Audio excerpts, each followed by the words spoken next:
हाय मेरी कमर, मेरी तो किस्मत ही फूट गई। बड़ा घर करके शादी करा दी। यहाँ ना तो कोई ननद है, ना ही जेठानी है, ना ही देवरानी है। सारा काम मुझे नन्ही सी जान पर ही थोप दिया है। और आखिर मुझे तो ये समझ में नहीं आता कि 3 लोगों के रहने के लिए इतना बड़ा घर बनवाने की क्या जरूरत थी। ये कहानी है प्रिया की, जिसकी शादी 2 महीने पहले शिवम के साथ हुई थी। शिवम रामपुर में अपने माता पिता के साथ रहता था। खास बात ये थी कि जहाँ शिवम रहता था उससे आधा किलोमीटर दूर ही एक माँ दुर्गा का विशाल मंदिर था। लोग दूर दूर से उस मंदिर में मन्नतें मांगने आते थे। शिवम से शादी करके पहले तो प्रिया बहुत खुश थी, लेकिन उसे जब पता चला कि इतने बड़े घर का सारा काम उसे अकेले ही करना है तो वो चिढ़ने लगी। फिर ठीक उसी वक्त, बहू हो गई झाड़ू। ओहो, अब ये नाश्ते की नहीं कहेंगी। मैं तो झाड़ू लगाते लगाते थक गई, अब जाकर नाश्ता भी बनाना पड़ेगा। अरे हो गया, बस करो, आ जाओ अब नाश्ता कर लो। हैं? आपने बनाया है नाश्ता? हाँ, आलू के पराठे बनाए हैं। मैंने सोचा मेरी बहू बेचारी सुबह से झाड़ू लगा रही है तो मैं ही क्यों ना नाश्ता बना लूं आज। अरे माँ जी, मैं बना देती ना। क्यों, मैंने बना दिया तो क्या हो गया? चलो हाथ मुंह धो लो और आ जाओ, सब लोग नाश्ते पर तुम्हारा इंतजार कर रहे हैं। अपनी सास की बात सुनकर प्रिया मुस्कुरा दी। उसने मन ही मन सोचा उसकी सास इतनी बुरी भी नहीं है। फिर खाने के टेबल पर, अच्छा बहू, नाश्ते के बाद तो मेरे साथ जरा बाजार चलना। क्या लेना है माँ जी? अरे वो शुभम के फूफा जी आ रहे हैं। अच्छा, किसी खास काम से? नहीं, वो माता के सामने हाजिरी लगाने आते ही रहते हैं अपने पूरे परिवार के साथ। वो शुभम की बुआ और उनके 3 बच्चे, बस इतने से लोग।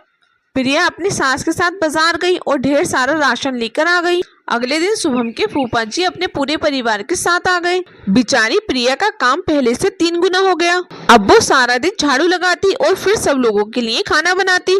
1-2 दिनों के बाद शुभम के फूफा जी अपने परिवार के साथ वापस लौट गए। लेकिन प्रिया को कहाँ पता था कि उन लोगों के जाने के बाद उसकी सास की बहन का परिवार माता के दर्शन के लिए आ धमकेगा।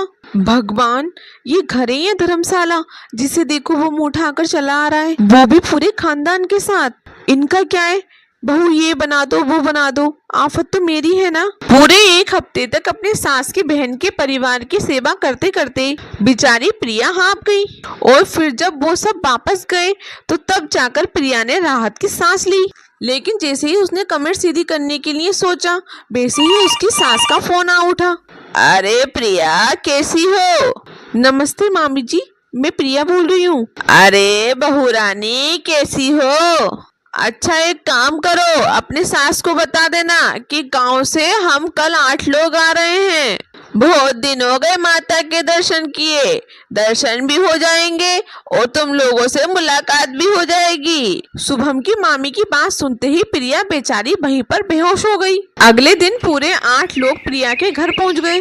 ऐसा लग रहा था जैसे सब लोग अपने घर गृहस्थी छोड़कर किसी तीर्थ यात्रा पर निकले हों।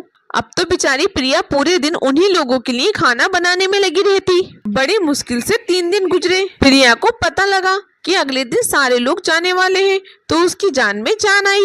लेकिन तभी अचानक जोरों की बारिश शुरू हो गई। सुशीला की फरमाइश पर बेचारी प्रिया ने सबके लिए पकोड़े तले और मन ही मन सोचने लगी, ए दुर्गा माता, मेरी मन्नत भी पूरी कर दो, भगा दो इन सबको यहाँ से, वरना मैं भाग जाऊंगी। प्रिया उन सबको वहां से भेजने की पूरी कोशिश कर रही थी, लेकिन दुर्गा माँ ने तो कुछ और ही सोच रखा था। बारिश रुकने का नाम ही नहीं ले रही थी। नतीजा ये हुआ कि पूरे इलाके में बाढ़ आ गई, पर अब कोई चाहकर भी कहीं नहीं जा सकता था। माँ जी, रसोई में राशन के सारे डिब्बे खाली हो गए, अब क्या होगा? हैं? ध्यान से देख बहू, कुछ तो होगा। कुछ नहीं है माँ जी, और अब हम क्या खाएंगे और क्या खिलाएंगे इस बारात को? ये तो बड़ी समस्या हो गई। चलो रसोई में चलो, करते हैं कुछ। रसोई में जाते ही जैसे प्रिया की सास ने माँ दुर्गा का नाम लिया, जैसे ही उसने पहला डिब्बा खोला तो वो पूरा डिब्बा चावलों से भरा हुआ था, दूसरा डिब्बा चनों से भरा हुआ था। इतना बड़ा चमत्कार देखकर प्रिया का मुंह खुला का खुला रह गया। देखा बहू माँ का चमत्कार, वो भी चाहती है कि हमारी ये धर्मशाला कभी बंद न हो। और अब वो दोनों मिलकर हंसी खुशी सबके लिए खाना बनाने लगती हैं।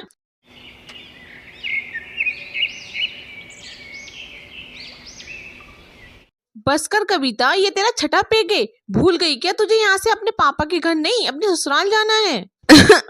अरे कोई टेंशन नहीं है यार, कोई मिडिल क्लास ससुराल नहीं है मेरा जो ड्रिंक करने को लेकर हाय तौबा मचाए, समझी ना?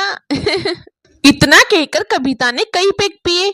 कविता की शादी को अभी 2 ही दिन हुए थे। दरअसल कविता एक अमीर बाप की बिगड़ेल बेटी थी और अब उसकी शादी उससे भी बड़े खानदान में हो गई थी। तो कविता को यही उम्मीद थी कि उसके मेके की तरह उसके ससुराल में भी उसकी मनमर्जी ही चलेगी। और फिर अगले दिन, उड़ गई तुम? ये लो नींबू पानी और जल्दी से तैयार होकर नीचे आ जाओ, मम्मी तुम्हारा बहुत देर से वेट कर रही हैं। क्या इतनी जल्दी? अभी तो सिर्फ 9 ही बजे हैं। मेरा हैंगओवर 11 बजे से पहले नहीं उतरेगा। और ये नींबू पानी नहीं, एक बढ़िया सी कॉफी मंगवा दो मेरे लिए। और ये सब क्या है कविता?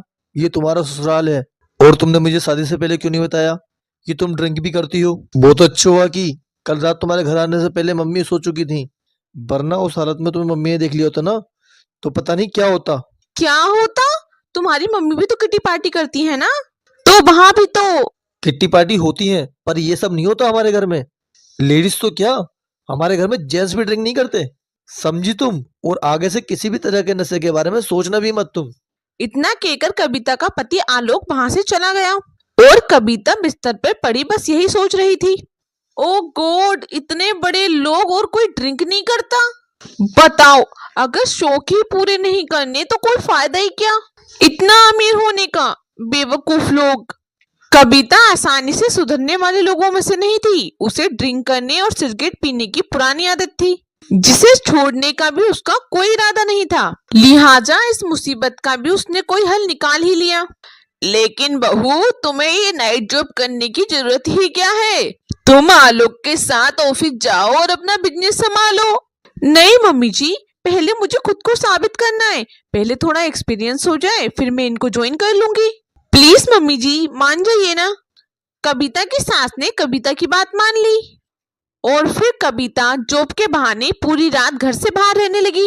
वो पूरी रात अपने दोस्तों के साथ पार्टी करती और दिन में वो पूरा दिन अपने घर में सोती रहती। उसकी सास को भी यही लगता कि नाइट शिफ्ट करने की वजह से वो थकी हुई है और इसलिए सो रही है।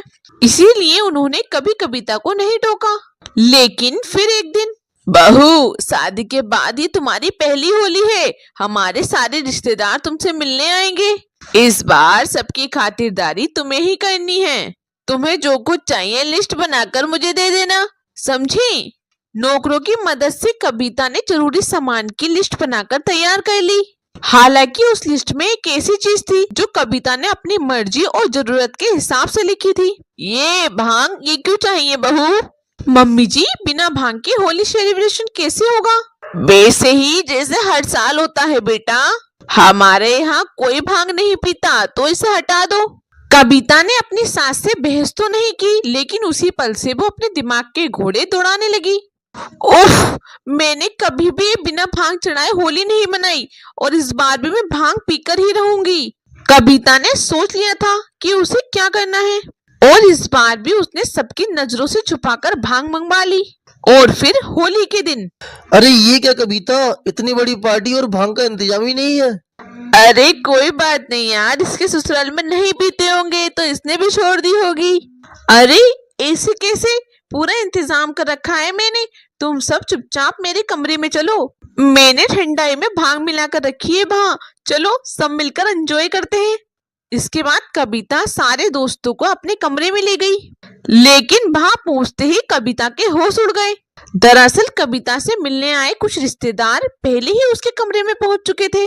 कविता की सास और आलोक भी वहीं पर थे और बस उन्हें छोड़कर भांग मिली ठंडाई सारे रिश्तेदार पी चुके थे। कविता ने ठंडाई में काफी ज्यादा भांग मिला रखी थी, जिसका असर अब सब पर दिखने लगा था। ये क्या था भाई? अरे अरे मेरा सिर क्यों घूम रहा है भाई? ओह, मुझे भी चक्कर से आ रहे हैं भाई। और ये सब देखकर कविता की सास का पारा चढ़ गया। कविता, क्या है ये सब? मुझे सच सच बताओ। मम्मी जी, मम्मी जी, बस वो मैंने अपने दोस्तों के लिए थोड़ी सी भांग मंगवाई थी, वही ठंडाई में मिलाकर रखी थी। अब मुझे क्या पता था ये सब हो जाएगा। लेकिन जब मैंने तुमसे कहा था कि भांग नहीं आएगी तो तुम्हारी हिम्मत कैसे हुई ये सब करने की? मम्मी जी, वैसे भी इतना भड़कने वाली बात नहीं है। और वैसे भी जब से मैं इस घर में आई हूँ ना, मेरा सब कुछ बंद हो गया है। और अब जरा सी भांग मंगवा ली तो कौन सा गुनाह कर दिया मैंने? और अपने पापा के घर में क्या क्या पीती थी, अगर सुन लिया ना आपने तो बिना भांग पिए ही बेहोश हो जाएंगे आप। पास में खड़े आलोक ने जैसे ही कविता की बात सुनी तो उसने कविता के पास जाकर तुरंत कविता के कान पर एक चांटा जड़ दिया और गुस्से में बोला, मेरी ही गलती थी जो मैंने सोचा तुम सुधर जाओगी, इसीलिए मैंने माँ को कुछ नहीं बताया था। लेकिन मैं ये भूल गया था कि तुम जैसे नधेड़ी कभी नहीं सुधरते। तुम जैसे लोगों को ना अपनी जान की परवाह होती है ना ही किसी और की जान की। फौरन निकल जाओ मेरे घर से, मैं जानता नहीं कि मैं क्या हाल करूंगा तुम्हारा। फिर कविता सहम गई और अपना सारा सामान लेकर अपने मेके चली गई। आलोक और कविता का रिश्ता अब टूटने की कगार पर था। दोनों ने एक दूसरे से मिलने की कोशिश तक नहीं की। और फिर ठीक 1 साल बाद, मम्मी जी आप? हाँ बेटा, बस अब बहुत हो गया। मैं और आलोक तुम्हें घर ले जाने आए हैं। अब तुम्हें जैसे रहना हो वैसे रहो, जो करना है वो करो, अब तुम्हें कोई नहीं टोकेगा। और आलोक ने जो किया उसके लिए मुझे माफ कर दो। नहीं मम्मी जी, माफी तो मुझे मांगनी है आप दोनों से। वो तो आपका बड़प्पन है कि मुझ जैसी नशेड़ी लड़की को आप अब भी अपनी घर की बहू मानती हैं। लेकिन मम्मी जी, यकीन मानिए, मैंने इस 1 साल में अपने आप को इतना बदल लिया है कि आपको मुझे अपनी बहू कहते हुए शर्म नहीं आएगी। ये सच था। आलोक को खोने के बाद कविता का सारा नशा उतर चुका था और अब वो नशेड़ी बहू से सर्वगुण संपन्न बहू बन चुकी थी। अगर आप हमारे चैनल पे नए हैं तो वीडियो को लाइक करें, चैनल को सब्सक्राइब करें और कमेंट करके हमें जरूर बताएं कि आपको हमारी वीडियो कैसी लगी।